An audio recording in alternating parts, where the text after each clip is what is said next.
Habang lumulubog ang mga komunidad sa baha, lumalabas sa mga ulat na hindi lang ulan o bagyo ang dahilan, kundi ang paulit-ulit na kapabayaan, maling urban planning, at higit sa lahat, korupsyon sa flood control projects. Mga pamilya gaya ng Sahagun sa Rizal at mga manggagawang gaya ni Coach Dodi sa Marikina ang araw-araw na biktima ng sistemang binuo ng mga tiwaling opisyal.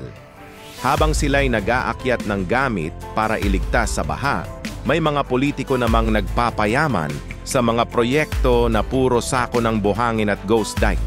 Ang masakit dito, may pera, may plano, may eksperto. Pero bakit walang resulta?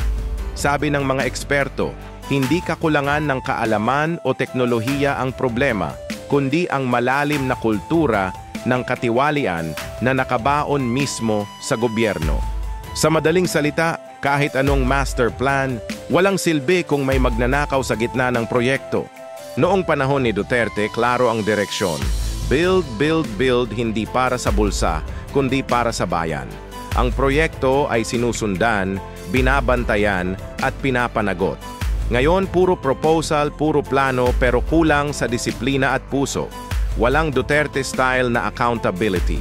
Tama ang sabi ng mga eksperto. Ang tunay na solusyon ay hindi puro konkreto at flood wall, kundi integridad, disiplina at long-term vision.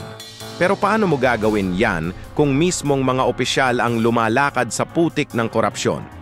Kahit anong sponge city o reforestation, mawawala lang kung may suhol city sa itaas. Habang tumitindi ang klima, lalong lumalabas kung sino ang may malasakit sa bayan. Ang problema sa baha ay hindi simpleng teknikal, ito ay moral na issue. At kung walang leader na may tapang gaya ni Duterte, mananatili tayong lumulubog, hindi lang sa tubig, kundi sa kasinungalingan.